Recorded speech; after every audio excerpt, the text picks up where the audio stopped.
फैश फिल्मों की 26 साला अदाकारा को कत्ल करके लाश के टुकड़े टुकड़े कर दिए गए। इटली में हुआ इंतहाई खौफनाक वाकया पेश आया, जहां फैश फिल्मों की 26 साला अदाकारा को बेरहमी से कत्ल करके लाश के टुकड़े टुकड़े कर दिए गए।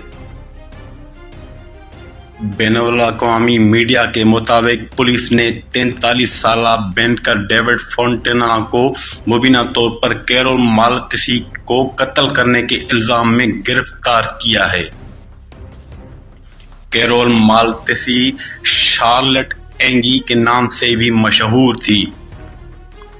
रिपोर्ट्स के मुताबिक मुलजिम ने न सिर्फ अदाकारा को कत्ल किया बल्कि उसकी लाश के टुकड़े टुकड़े करके उससे सड़क किनारे फेंक दिया।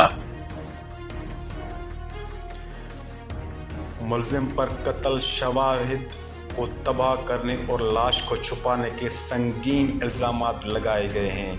अदाकारा की कटी हुई लाश 20 मार्च को मिली थी। तहकीकात के दौरान मुलजिम ने मुबीना तौर पर जुर्म का एतराफ़ करते हुए कहा कि उसने अदाकारा को जनवरी में कत्ल किया था।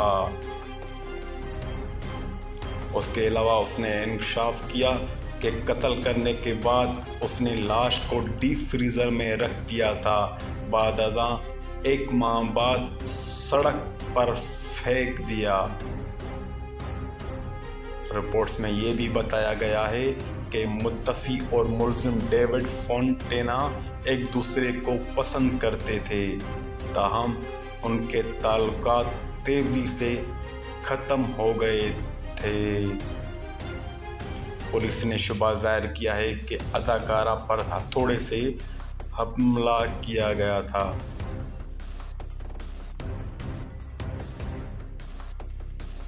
वाज़ेह रहे, कत्ल होने वाली अदाकारा हाफ इतालवी और हाफ डच थी।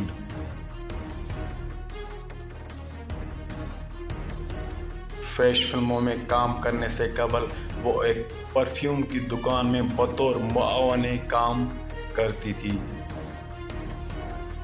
ताहम कोविड-19 के लॉकडाउन के दौरान वो फैश फिल्मों में अदाकारी करने पर मजबूर हो गई।